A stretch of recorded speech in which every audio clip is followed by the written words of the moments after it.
Ok, pues vamos a empezar. Mi nombre es Carla Pamela López Rosas y mi tema es acerca de las articulaciones de la muñeca y de la mano.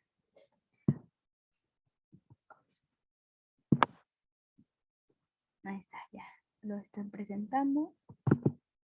Bueno, vamos a empezar con la dinámica del carpo, empezando con la articulación radiocarpiana, la cual es de tipo elipsoidea o condilea y presenta 2 grados de libertad.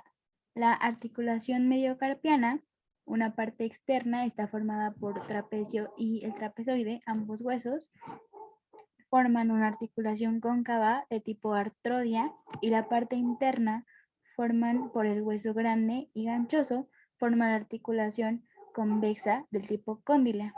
Aquí en la imagen podemos ver que aquí está la articulación radiocarpiana entre los huesos que mencioné y la articulación mediocarpiana entre los huesos que también mencioné. Ahora, los planos y ejes de movimiento de la dinámica del carpo, tanto de la articulación radiocarpiana como de la articulación mediocarpiana, serían la flexioextensión, que se realiza en un plano frontal con un eje anteroposterior, la aducción-aducción, se realiza en un plano sagital con un eje transversal, y por otro lado, Henke define los dos ejes oblicuos de la muñeca. El eje proximal, el de la articulación radiocarpiana, es oblicuo de atrás adelante y de afuera hacia adentro. El eje distal de la articulación mediocarpiana es oblicuo de atrás adelante y de dentro afuera.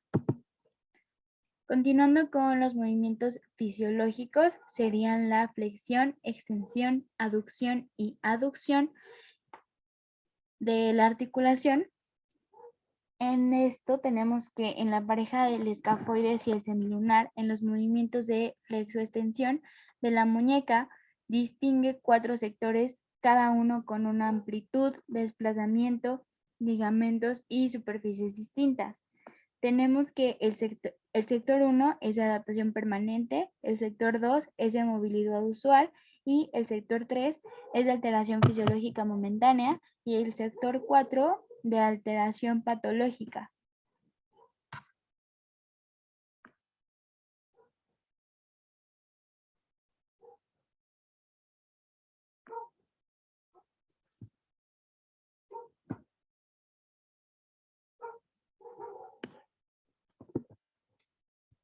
El rango de amplitud de movimiento y la trayectoria.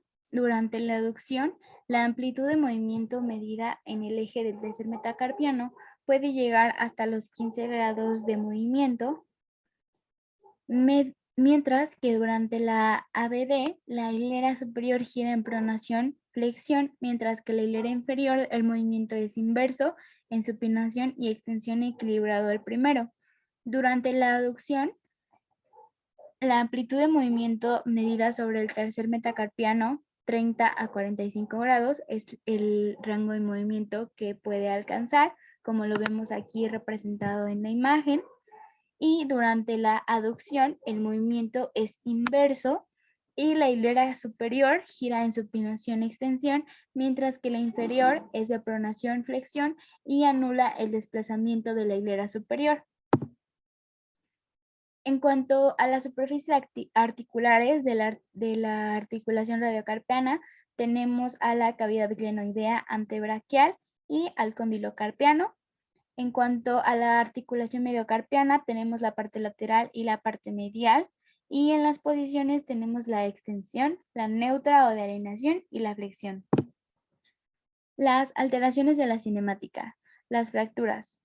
Puede ser muñeca expuesta a traumatismos o la aducción forzada. Y aquí en la imagen vemos cómo se ve una muñeca fracturada. La artrocinemática de estas articulaciones incluye el desplazamiento que se ve en la columna del escafoides, la abducción-aducción, la segunda hilera, la aducción, el segmento intercalado y la hilera superior. En la cinética de los tejidos blandos. Los tejidos blandos y medios de unión serían la cápsula articular, el ligamento anterior, el ligamento radiocarpiano palmar, el ligamento cúbito carpiano palmar, el ligamento radiocarpiano dorsal, el ligamento colateral radial del carpo, el ligamento colateral cubital del carpo. La función biomecánica sería los factores de estabilidad en la dinámica del escafoides. 1 es su ligadura ligamentosa al trapecio mediante el ligamento escafotrapezoide, el trapezoide mediante el ligamento escafotrapezoideo y el capitulum, el hueso grande, mediante el ligamento escafocapital. Y 2, constituido por el sólido ligamento radiocarpial que se extiende desde el borde anterior de la apófisis estiloides radial al centro de la convergencia ligamentosa a la cara anterior del hueso grande. Estos están formados por el tendón del músculo palmar largo que se desliza por delante del escafoides por una corredera fibrosa para insertarse en la cara anterior de la base del segundo metacarpiano. Los medios de adaptación serían los músculos motores, entre los cuales tenemos el flexor radial del carpo, el palmar largo, el flexor cubital del carpo, el extensor cubital del carpo, el extensor radial del carpo corto y largo, el flexor cubital del carpo, el extensor cubital del carpo. Los vemos todos representados en la imagen, sabiendo que todos se relacionan desde nuestro antebrazo hasta la mano. Y la función biomecánica serían los músculos motores de la muñeca, los cuales se dividen en 4 grupos, definidos funcionalmente en relación a los 2 ejes de la muñeca, el eje AA, la de la flexoextensión, y el eje W de la aducción-abducción. Ahora continuamos con las articulaciones carpometacarpianas, metacarpofalángicas e interfalángicas de los dedos. Ahora, la articulación interfalángica. De tipo de articulación tenemos que es una articulación de tipo troclear. Todas las articulaciones interfalángicas lo son. Poseen un solo grado de libertad por el movimiento que se ve un poco reducido o limitado. Y los planes y ejes de movimiento, el dedo índice, tenemos que se flexiona directamente en el plano sagital y eje transversal. Los ejes de flexión de las articulaciones metacarpofalángicas e interfalángicas no son fijos ni inmutables, es importante tener eso en cuenta, y en extensión se sitúa el plano sagital y el transversal. Ahora, con los movimientos fisiológicos, tenemos la flexión y extensión, y el verdadero movimiento funcional activo es la flexión, la extensión es simplemente el retorno a la posición de partida. En cuanto a rangos de movimiento y amplitud, tenemos que la flexión de la falange proximal sobre la palma de la mano puede alcanzar hasta los 90 grados de movimiento. La flexión de la falange media sobre la proximal puede alcanzar los 110 a 130 grados de movimiento. Esto depende de la laxitud que tenga cada persona. Y la flexión de la falange distal sobre la medida alcanza los 90 grados. Igual depende de la laxitud de cada persona. Ahora, las superficies articulares tenemos dos. La cabeza de la falange, que está en forma de paleta, la cual posee un solo eje transversal en torno al cual se efectúan los movimientos de flexoextensión en el plano sagital. Y por otra parte tenemos la base de la falange distal, que como queda claro aquí también representado en la imagen, está la cabeza de la falange y la base de la falange distal son las que se unen, por eso es una superficie articular. Y entonces la base de la falange distal excavada por 2 pequeñas cavidades glenoideas que se encajan sobre las carillas de la tróclea. La cresta roma que separa ambas cavidades glenoideas se aloja en la garganta de la polea. Ahora tenemos en las alteraciones de la cinemática la flexión, que dentro de la flexión están los ligamentos laterales, los cuales se encuentran tensos en este movimiento, la polea falángica, la cual se ensancha y aumenta su tensión, los movimientos de lateralidad, que los vemos inexistentes en la flexión, y tenemos también a los frenillos, que son partícipes como factor de rigidez en este movimiento. Por otro lado, tenemos la extensión, los cuales son ligamentos laterales que se encuentran tensos. También tenemos la presencia de los frenillos, los cuales impiden la hiperextensión de la articulación interfalángica proximal. Y también tenemos la flexión intermedia, en la cual se encuentran distendidos los ligamentos de la articulación. Ahora, vamos a continuar con la articulación interfalángica. Aquí mencionamos 3 puntos importantes. Primer punto es el desplazamiento, en el cual se encuentra rodar, deslizar y girar. En la flexión, el fibrocartílago glenoideo se desliza sobre la cara anterior de la falange proximal. Ahora los medios de adaptación sería el fibrocartílago glenoideo en la cara palmar, que aumenta la congruencia y presentan solo movimientos de flexión y de extensión. También pueden ser sometidos a movimientos pasivos de lateralidad, que también se encuentran muy limitados. Por otro lado, los medios de unión, que serían el ligamento palmar, los ligamentos colaterales y la cápsula articular y la membrana sinovial. En cuanto a los ligamentos palmares, la superficie articular inferior está agrandada por un ligamento palmar semejante a los de las articulaciones. Los ligamentos colaterales se ven originados en la cabeza de la falange proximal y medial y se insertan en el tubérculo lateral de la base de la segunda y tercera falange. La cápsula articular es delgada y laxa. Y por último, la membrana sinovial, la cual tapiza la cara profunda de la cápsula articular y recubre los extremos óseos hasta el revertimiento cartilaginoso. Ahora, la articulación metacarpofalángica es un tipo de articulación de tipo condilio, posee 2 grados de libertad. Los planos y ejes que presenta son de la flexiextensión en el plano sagital, el eje transversal, la inclinación lateral en el plano frontal y el eje anteroposterior.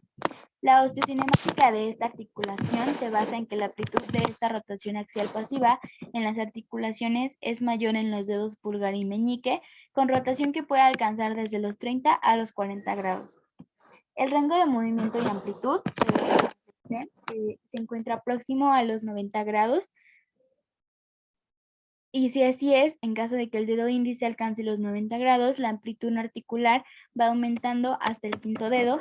En la extensión activa varía según los individuos y también puede alcanzar desde los 30 a los 40 grados. Y en la extensión pasiva puede alcanzar hasta los 90 grados en personas con gran laxitud. Repito, cada persona tiene laxitud diferente y de esto va a depender los grados que cada quien alcanza en cuanto al rango de movimiento y el rango de amplitud. Pero estos datos que tenemos son un aproximado como del máximo que se puede alcanzar. Ahora, continuando con la articulación metacarpofalángicas, tenemos que el desplazamiento también se basa en rodar, deslizar y girar, y la profundidad del fondo del saco anterior es indispensable para el deslizamiento del fibrocartílago glenoideo. En cuanto a los medios de unión, encontramos la cápsula articular, los ligamentos colaterales, el ligamento metacarpiano transverso. La cápsula articular la encontramos como características que es muy delgada y es muy laxa.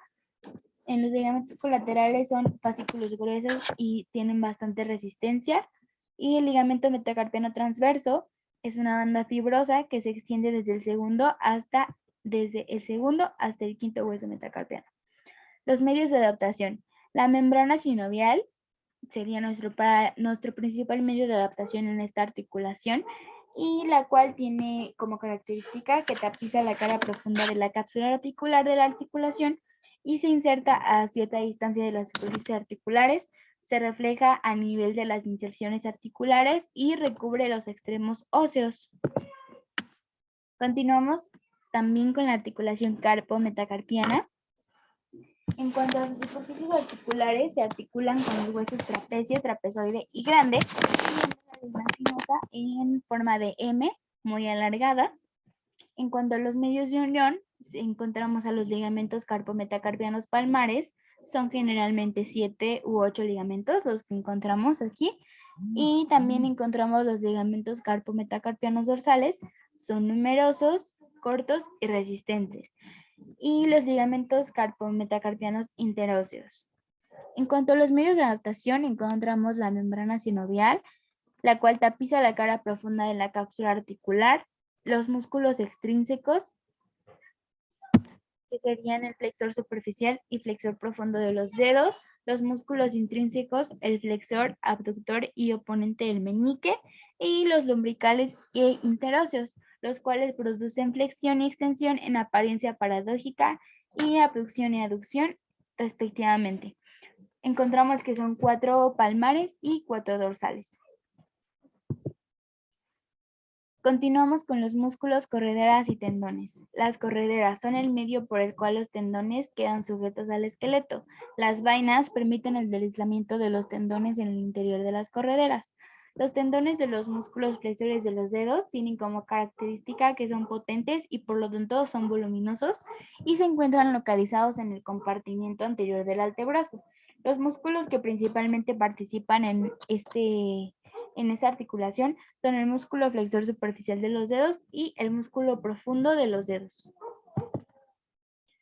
Los tendones de los músculos extensores de los dedos serían el músculo extensor cubital del carpo, extensor del dedo meñique, extensor de los dedos, extensor largo del pulgar, extensor radial largo del carpo, extensor radial corto del carpo, extensor corto del pulgar y abductor largo del pulgar. Tenemos también que existen ciertas patologías de la mano y de los dedos, entre las cuales se encuentran la parálisis o la sección del tendón del músculo, la insuficiencia de los músculos interóseos, pérdida de los extensores de la muñeca y de los dedos, la enfermedad de Puitren, la enfermedad de Volkmann y la inflamación de la vaina cubitocarpiana. Ahora vamos a continuar con las articulaciones del pulgar. El pulgar, vamos a mencionar que primero vamos a ver la oposición, que sería es la facultad para desplegar la yema del pulgar para hacer contacto con los 4 dedos restantes y realización de la pinza pulgodigital. La articulación trapezo-metacarpiana, que es la primera articulación que vemos en el pulgar, es la que se forma con el primer hueso y el hueso trapecio. Es del género de la diartrosis y del subgénero encaje recíproco, y su coaptación está dada por la cápsula de la articulación trapezo-metacarpiana, el ligamento intermetacarpiano oblicuo postero interno, oblicuo interno y recto antero externo. La articulación metacarpofalángica del pulgar es el tipo condilia, posee 2 grados de libertad, la flexoextensión y la lateralidad. En cuanto a los planes y ejes de movimiento, los 2 tipos de movimiento complejos de flexión, inclinación, rotación longitudinal, la flexión, inclinación cubital, supinación, la flexión, inclinación radial, pronación. En cuanto al movimiento fisiológico, la posición de referencia de la articulación metacarpofalángica del pulgar es la oposición de la alineación. Flexión activa, contracción de músculos sesamoideos y la contracción de músculos sesamoideos. La fisiología y estabilidad, la fisiología tan particular de la articulación y de sus músculos motores se adapta notoriamente a la función de la prensión. La estabilidad también depende de factores musculares. Esto quiere decir que todos los músculos deben funcionar correctamente y estar sanos para poderle dar un correcto movimiento y una correcta funcionalidad a esta articulación. Aquí las vemos representadas en la imagen. La primera, que sería la articulación interfalángica, la articulación metacarpofalángica, que es la que estamos mencionando todos estos elementos, y la articulación carpo-metacarpiana, como ya la mencionábamos anteriormente. Continuando con la metacarpofalángica del pulgar, serían mencionar sus medios de unión, y en esta articulación tenemos que el principal medio de unión son las superficies articulares de la base de la falange proximal y la cabeza del primer metacarpiano, los reforzamientos ligamentosos, las evaginaciones de la articulación, los 2 huesitos sesamoideos que encontramos en esta articulación y el ligamento palmar de la articulación. En cuanto a la biomecánica, esta articulación presenta una biomecánica activa y pasiva, la cual posee 3 tipos de movimiento, que serían 1, la flexión pura, 2, la flexión inclinación cubital y 3, la flexión radial pronación. En cuanto a los medios de adaptación, el principal medio de adaptación que encontramos es la membrana sinovial, la cual está encargada de tapizar la cara profunda de la cápsula articular, se inserta cerca de las superficies articulares. Y en cuanto a los tejidos blandos, tenemos los músculos, que podemos mencionar que esta articulación posee músculos motores, que serían los extrínsecos e intrínsecos, los cuales serían abductor largo del pulgar, flexor común, interoso palmar, oponente del pulgar, extensor radial del carpo. Los ligamentos serían el metacarpo glenoideo interno y externo, los laterales interno y externo y los intersesamoideos, la cápsula articular y sus superficies cartilaginosas, los tendones extensor corto y largo del pulgar y los dos huesecitos sesamoideos que se encuentran aquí en la articulación. Aquí lo vemos presentado en la imagen. Aquí está el hueso sesamoideo y esta es la articulación metacarpofalángica. Ahora, con el rango de movimiento y la amplitud, encontramos que en la flexión el rango de movimiento se encuentra próximo a los 90 grados y donde podemos mencionar que si el dedo índice alcanza los 90 grados, la amplitud articular va aumentando hasta el quinto dedo. En la extensión activa varía según los individuos, pero puede llegar a alcanzar hasta de los 30 a los 40 grados de movimiento aproximadamente. Y en la extensión pasiva puede alcanzar hasta los 90 en personas con gran laxitud, como ya lo habíamos comentado. La estabilidad de la articulación depende de dos factores, igual que la interfalángica que vamos a mencionar. Depende de dos factores articulares y musculares.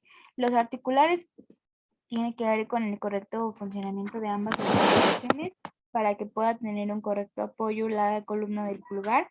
En conjunto también con los huesos sesamoideos es importante que los tres elementos se encuentren bien estables y sanos. Y en cuanto al factor muscular, depende de que todos los músculos involucrados deben encontrarse sanos para una correcta estabilidad también en la columna del pulgar. Ahora, continuando con la articulación interfalángica del pulgar, tenemos que es una articulación de tipo troclear, las cuales permiten la flexión y la extensión y posee un único eje transversal y fijo, en torno al cual se efectúan los movimientos de la flexo-extensión. En cuanto a los planos y ejes de movimiento, la flexión activa puede alcanzar de 75 a 80 grados y se puede medir con un gonionómetro. La pasiva en los 90 grados, la extensión activa de 5 a 10 grados y la hiperextensión pasiva puede ser muy pronunciada hasta alcanzar los 30 grados, pero es importante mencionar y recalcar que también depende mucho de la laxitud y de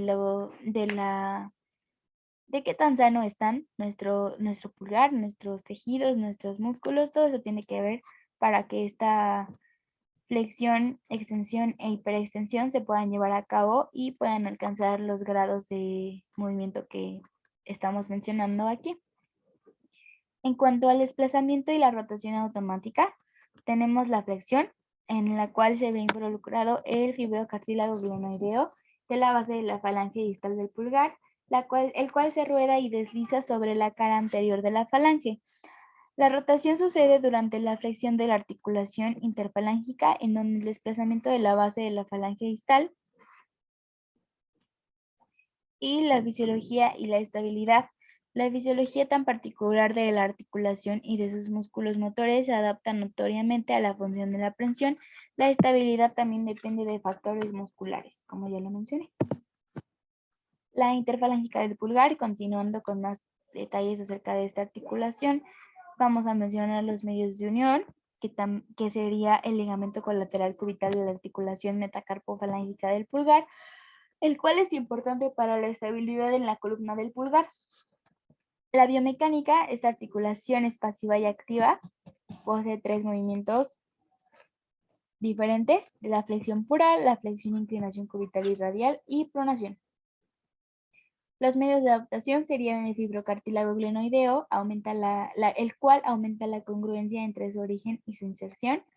Y también vamos a mencionar sus tejidos blandos, serían los músculos motores extrínsecos e intrínsecos, son los mismos que mencioné en la metacarpofalángica. Los ligamentos igual son metacarpoglenoideos interno y externo, laterales interno y externo, y el ligamento intersesamoideo.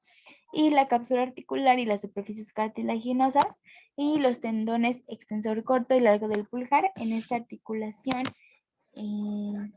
interfalángica no se ven involucrados los huesitos sesamoideos, ya que no pertenecen a esta articulación. Ahora, el desplazamiento y la rotación automática. La flexión activa se da en la base de la falange proximal del pulgar rueda y se desliza sobre el cóndilo metacarpiano en dirección palmar bajo la acción de los músculos flexor y corto y largo. Se genera supinación debido a la asimetría del cóndilo metacarpiano y de la desigualdad de tensión y de longitud de los ligamentos laterales. En la estabilidad de la articulación, igual que la anterior, depende de dos factores articulares y musculares. Ahora vamos a continuar con los tipos de aprensión y las posiciones funcionales de inmovilización. Los tipos de prensión. La prensión propiamente dicha se divide a su vez en tres tipos de prensión diferentes: las prensas digitales, las prensas palmares, las prensas centradas. También encontramos las prensas con gravedad, que en este tipo de prensa la mano sirve como soporte, es decir, cuando sostenemos con cosas con la palma extendida hacia arriba. O sea, por ejemplo, cuando los meseros agarran su charola, esa sería un tipo de prensa con gravedad. A continuación, las prensas con acción, que como su propio nombre indica, estas prensas tienen que ver con realizar una acción en específica que necesite el pulgar. Entonces, por ejemplo, tenemos que sería rociar una botellita de perfume, encender un encendedor,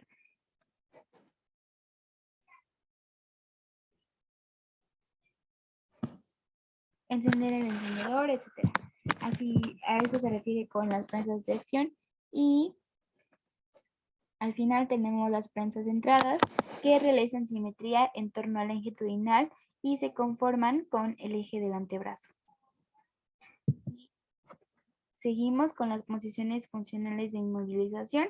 Tenemos la de 1948 de Bonnet, que es la posición de la mano en reposo. La posición de Linier en 1951, que es la posición funcional del antebrazo en semipronación. Y la de Tubiana en 1973, que presenta tres tipos de posiciones de inmovilización. Y eso sería todo. Muchas gracias por escucharme, Miss.